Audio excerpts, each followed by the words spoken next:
Bonjour à toutes et à tous, j'espère que vous allez bien. Aujourd'hui c'est un petit peu compliqué car j'ai une angine donc j'ai du mal à parler et en plus il y a des travaux dehors donc ce n'est pas le meilleur moment pour tourner. Bon, je mettrai une musique de fond, peut-être que vous entendrez moins. Mais j'avais vraiment envie de tourner aujourd'hui parce que cette vidéo est assez spéciale. C'est une vidéo où je dis ce que j'ai sur le cœur, une vidéo où je vais rentrer un petit peu plus dans l'intimité et c'est aujourd'hui que je me sens prête. Donc peu importe l'angine, peu importe les travaux, c'est aujourd'hui qu'il faut filmer. Dans cette vidéo, je vais évoquer le terme des transclasses. Donc les transclasses, qu'est-ce que c'est? C'est le fait de passer d'une classe sociale à une autre. Dans mon cas, vous le savez certainement, je suis passée d'une classe sociale moyenne à une classe sociale dans la bonne bourgeoisie. La transclasse ne se fait pas toujours positivement dans la hiérarchie, du moins quand je dis hiérarchie et positif, c'est ce qu'on a l'habitude d'entendre. Par exemple, on peut appartenir à la bourgeoisie et passer à une classe ouvrière. Il s'agit également d'une transclasse. Donc dans cette vidéo, je vais vous expliquer brièvement d'où je viens, où est-ce que j'ai atterri, ce que j'ai ressenti quand j'ai changé de classe, mes complexes, mes peurs, comment j'ai fait pour y remédier. Et ce qui je pense fait la spécificité de cette vidéo, c'est mon vécu dans ma nouvelle classe actuelle et mon vécu dans mon ancienne classe actuellement. Je pense que si vous regardez cette chaîne, c'est que vous êtes très certainement concerné, ou du moins vous allez bientôt l'être parce que vous êtes dans une phase d'évolution. Alors c'est parti pour une vidéo assez intense. Alors d'où est-ce que je viens ?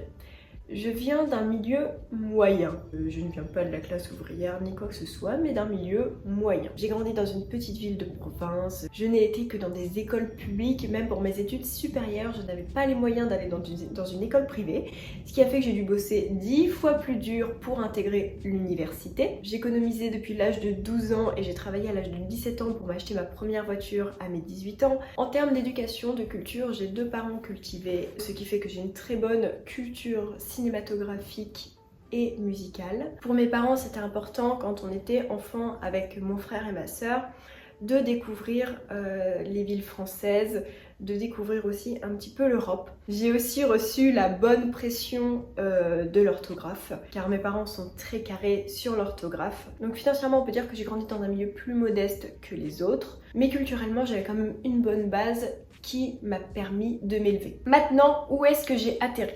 Si ça vous paraît normal d'où je viens, vous allez voir que la marche a été très très haute. Donc voilà ce qui s'est passé.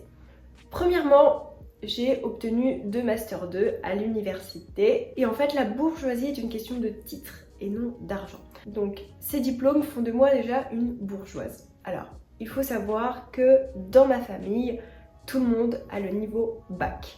Voilà.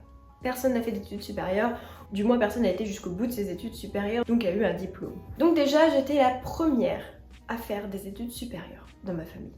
Et quand on fait des études supérieures, on découvre un autre monde que le collège ou le lycée. Pourquoi je dis dans un autre monde ? Parce que nous ne sommes pas obligés de faire des études supérieures, alors que le collège et le lycée c'est obligatoire. Donc là on se retrouve avec des gens qui sont vraiment motivés. Et c'est déjà toute une autre mentalité. Et j'ai ressenti la différence quand je suis arrivée en master. Alors attention, j'étais à l'université, j'étais pas dans une école privée, donc je pense que c'est extrêmement différent. Et en fait, moi dans mon master, ce qu'on m'a appris, c'est à réfléchir. On avait pour mission de réaliser des travaux universitaires. Donc des travaux universitaires, et bah faut approfondir, faut y aller quoi. Ça demande énormément de réflexion et c'est à ce moment-là que je me suis rendu compte, moi qui m'étais toujours rabaissée, moi qui pensais sincèrement que j'étais bête, je me suis dit ah en fait j'ai énormément évolué. Lors de mes études supérieures, en 2e année, oui j'allais passer en 3e année, j'ai rencontré mon chéri qui est quand même chirurgien. Alors à l'époque il était interne.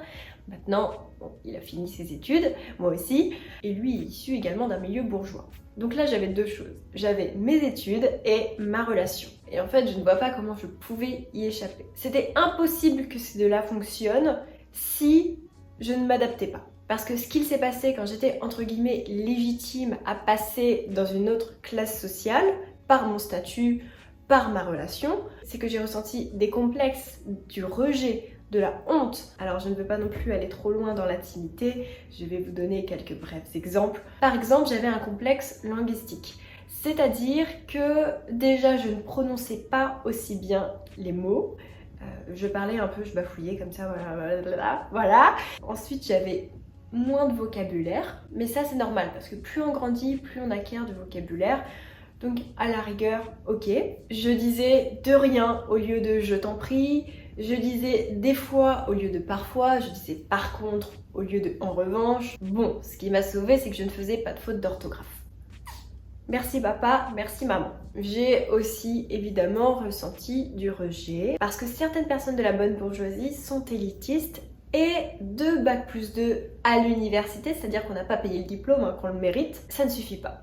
Donc à un moment, pour m'affirmer, j'étais même partie pour faire une thèse, donc un doctorat.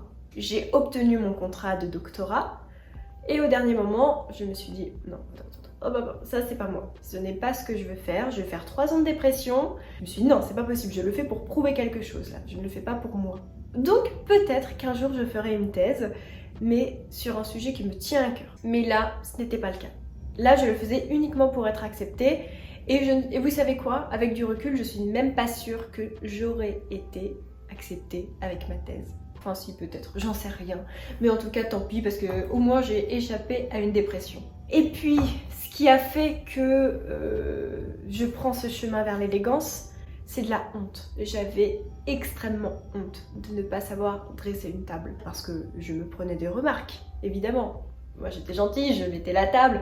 Oh mais qu'est-ce qui a mis les couverts comme ça, etc. Pour le coup, je ne connaissais rien aux bonnes manières. Mes parents ont fait de moi une personne très polie, mais en termes de bonnes manières, j'étais au niveau 0.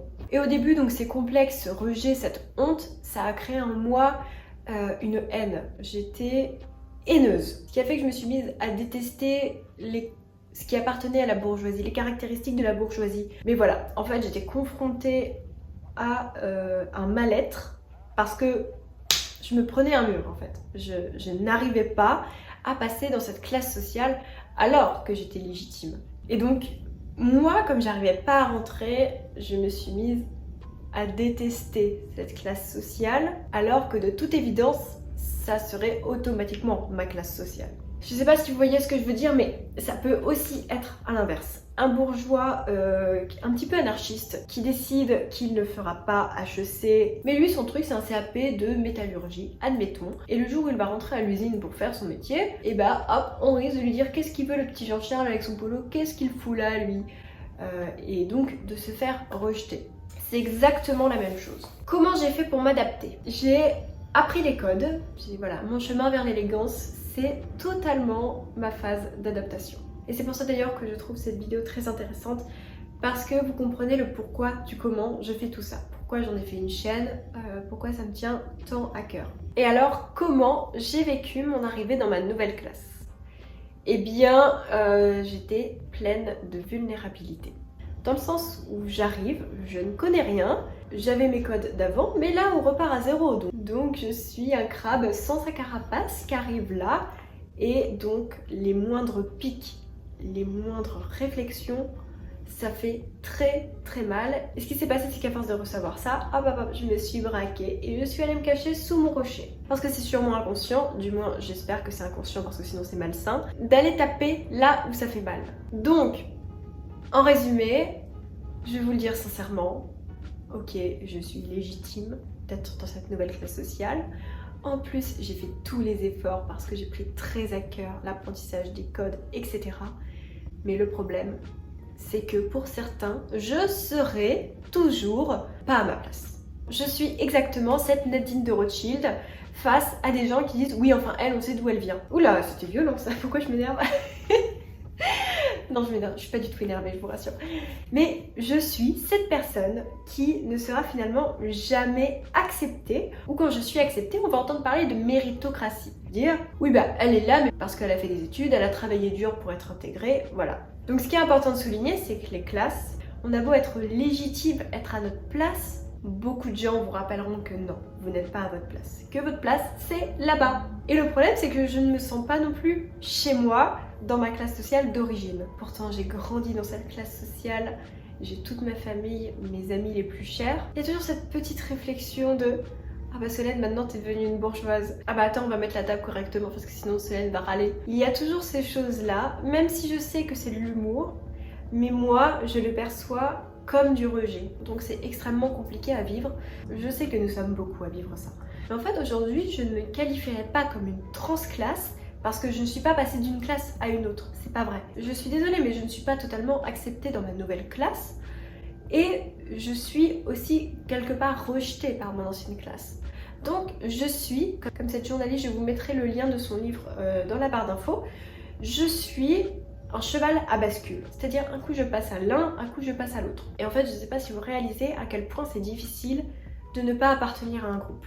De ne pas avoir un groupe de référence. Je reçois des tas de commentaires en m'insultant de grosses bourgeoises qui connaissent rien à la vie, qui a pas de problématique, qui connaît rien de tout ça. Les gars, quand j'étais apprentie, je gagnais 800 € par mois, je faisais des allers-retours Tours, Paris, et à un moment je me suis même posé la question de dormir dans ma voiture parce que je n'avais pas les moyens de prendre un appartement. À cette même période, je ne pouvais pas dépenser plus d'1 € par repas. Ne vous inquiétez pas, je sais très bien ce que c'est. Et c'est pas parce que j'étais une feignante, je faisais 2 Master 2, j'avais mon apprentissage et en plus j'avais un job étudiant, j'étais danseuse pour pouvoir subvenir à mes besoins. Donc quand je reçois ce genre de commentaires, ça me met assez en colère parce que, bah en fait j'en ai bavé. Et c'est pas un concours de qui en bave le plus, mais en fait je sais et je peux vous dire que ce que j'ai aujourd'hui, je l'apprécie fois 1000. Oh là là, je vous en dis un peu trop sur moi là. Je sais pas comment ça va être perçu, mais en fait je suis persuadée que ce que je dis là, ça parle à d'autres personnes. Et si vous êtes dans le même cas que moi, bah non, vous n'êtes pas seul. Y a pas une classe sociale des... j'ai pas de classe sociale. Bon, et du coup comment je gère entre deux? Eh bien, j'essaye d'être une personne différente quand je suis dans une classe sociale et dans une autre. C'est pas évident, hein. Ça demande énormément d'énergie, mais voilà, dans une classe sociale, je vais devoir montrer, je vais devoir prouver que je connais très bien un sujet, donc je passe mon temps à me cultiver, à avoir un esprit critique sur quelque chose. Et dans une autre classe sociale, je vais devoir me remettre à écouter tous les derniers albums de Jul, etc. Pour être à la page et pour avoir cette même culture en fait. Donc en fait ça me demande une diversité de culture extrême. Je dois à la fois avoir la culture populaire, à la fois avoir la culture intellectuelle. Et j'avoue que c'est épuisant. Même si au final c'est de l'enrichissement, enfin je suis désolée mais que ce soit une certaine classe qui a sa culture et l'autre qui a sa culture, au final ça reste une culture limitée des deux côtés. Attention, je dis bien des deux côtés, je ne favorise aucune classe sociale. Alors sincèrement, aucune. Et du coup, moi, comme je transvade, et ben je dois un petit peu tout apprendre. Et je vous avoue que même mon chéri m'a dit, ouais en fait je t'ai rencontré, tu connaissais pas grand chose. Et aujourd'hui, mais tu me dépasses, c'est impressionnant. I know. Bon, on peut dire que c'est le seul avantage dans tout ça. Ce n'est pas évident à gérer la transclasse. Hein. Beaucoup d'entre vous m'ont dit que non, en fait ils n'en avaient jamais souffert. Ça ne leur a jamais rien fait. Bah sincèrement, je vous admire. Je ne sais pas quelle philosophie vous avez eue à ce moment-là. Vous avez peut-être été aussi entouré par des gens extrêmement bienveillants. Alors moi, je peux vous dire que je me suis pris les coups partout. Mais vous voyez, même si je ne suis pas totalement acceptée par ma nouvelle classe et que je suis en partie rejetée par mon ancienne classe, évidemment je généralise, mais ce sont voilà, quelques comportements. En réalité, je cohabite avec ma nouvelle classe et je cohabite avec mon ancienne classe. Mais ce que je veux dire, c'est que c'est des petites pointes comme ça, hop, qui font bien mal. Voilà. Mais en tout cas, je tire un avantage autre que culturel, c'est que j'ai bien les pieds sur terre. On va souvent me dire « Oh mais Solène, t'as pas les pieds sur terre, tu connais pas ci, tu connais pas ça ». Bah si, en fait. J'ai vécu 2 modes de vie extrêmement différents. Je sais aussi faire la part des choses. Quand on dit « Oh mais ça c'est pas cher » ou « Oh mais ça c'est trop cher », j'arrive à adapter mon échelle de valeur. Par exemple, là d'où je viens, une maison, globalement, ça coûte 200 000 €. À Paris, pour une surface équivalente, on va dire, et un appartement, pas une maison, attention bien sûr, ça va être plus d'1 million d'euros. C'est le genre d'exemple qui, aujourd'hui, ne me choque plus parce que je connais les deux situations. Une maison à 200 000 €, c'est ce que peuvent s'offrir un revenu moyen qui va emprunter pendant 25 ans. Un appartement à 1 million d'euros, c'est ce que va pouvoir s'offrir un couple qui habite à Paris, qui travaille à Paris, qui a de bons revenus, qui va pouvoir s'acheter un appartement à 1 million d'euros. Mais j'arrive à garder la tête froide en me disant non mais ceux qui arrivent à s'acheter un appart à 1 million d'euros, ils sont pas blindés. Non, pas du tout. Ça aussi c'est quelque chose que j'ai compris quand je suis arrivée dans ma nouvelle classe sociale. Gagner, je sais pas, par exemple 10 000 € par mois, ce n'est pas énorme. Alors là, oui, vous allez me détester. Mais je vais vous expliquer. Premièrement, hop, vous donnez 3 500. C'est quoi le ratio? On va dire moins de 45, je ne crois pas qu'il y ait 45% d'amputation, il doit y avoir une trentaine. Donc on va dire vous donnez 3500 € aux impôts. Hop, vous payez un loyer, parce qu'un loyer c'est hors de prix, donc vous allez aller facilement pour 2005-3000 €. Allez, il vous reste 3000 € pour vivre. Vous allez dire 3000 €, ça va, easy. Bah oui, mais s'il faut mettre de côté 20% de ce qu'on gagne pour pouvoir s'acheter quand même quelque chose parce qu'on va peut-être pas louer toute sa vie. Allez hop, 2000 €. Il nous reste 1000 € pour vivre. Vous allez dire c'est énorme. Bah oui, mais les courses à Paris, hop, allez, 150 € par semaine pour 2 personnes. L'électricité, le gaz, les forfaits internet, Netflix, patati patata. Faut quand même mettre un petit peu de côté pour partir en vacances. À la fin, il vous reste plus rien. Et ça, c'est une notion que je n'avais pas avant. Je ne savais pas qu'on pouvait payer autant d'impôts, que les charges étaient si chères. En fait, tout est relatif. Ça veut dire qu'on a un gros salaire, mais les dépenses sont proportionnelles au petit salaire. Ça, c'est une nouvelle vision qui m'a fait énormément avancer dans la vie, qui m'a rendue plus sage.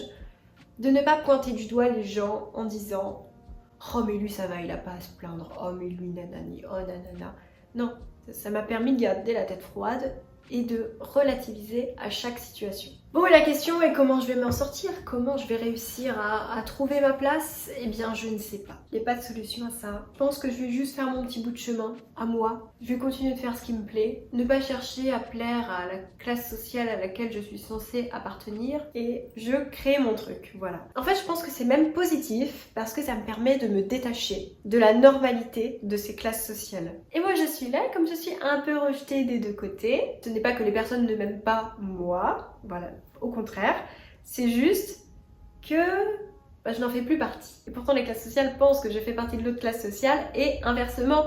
Mais non, en réalité je n'appartiens à rien. Donc voilà, ça m'éloigne de tout ça et en fait c'est un petit peu libéral parce qu'on n'appartient à rien et on fait ce qu'on veut. Finalement ça va, je faisais ma chouineuse jusqu'ici, mais, mais bon, si on le prend dans ce sens-là, ça va. Bon, c'était une vidéo un petit peu compliquée à réaliser, je ne sais pas ce que ça va rendre au montage parce que j'ai eu des moments de blanc où je me suis répétée, où j'ai pas été très claire. J'espère aussi que ça n'a pas été très complexe, difficile à comprendre parce que moi c'est ce que je vis, mais est-ce que j'arrive à le transmettre correctement? Est-ce que vous arrivez à comprendre mes blessures? Est-ce que vous arrivez à comprendre mon chemin? Je ne sais pas si j'ai suffisamment bien expliqué. Mais voilà, en tout cas, je suis très contente d'avoir mis des mots dessus. Des années que je souffre de ça, ça doit faire 4-5 ans que je souffre de ça. Oh, j'ai éternué. Je suis malade, c'est compliqué. Et vous voyez, alors la dernière fois que j'ai éternué sur une vidéo, il y a une dame qui a commenté « Ah bah éternuer ce n'est pas élégant ». Alors vous voyez quand on vous dit des choses comme ça, en fait c'est tout le temps, on vous critique, vous faites un effort, et on vous dit « Non, bah, ça c'est pas comme ça ». Ah non. C'est un peu pénible parce que j'essaie juste de m'adapter partout, j'y mets de la bonne volonté. Voilà, mais bon, bref, j'ai décidé d'être authentique avec vous, donc je serai authentique avec vous. Retournons à nos moutons. Je disais donc, environ 4 ans, j'ai souffert de ça. Et puis un jour, j'ai quand même été consultée. Et là, on m'a dit, mais ma cocotte, ton truc c'est normal, c'est juste que t'es une transclasse et t'es dans une période de vulnérabilité. Et là, dans ma tête, ça fait, waouh. C'est bon, j'ai enfin mis des mots dessus. Et quand on met des mots sur un problème, le problème est déjà quasiment résolu. Je sais pas si ça vous fait ça aussi, mais c'est pour ça que j'avais très envie de vous en parler.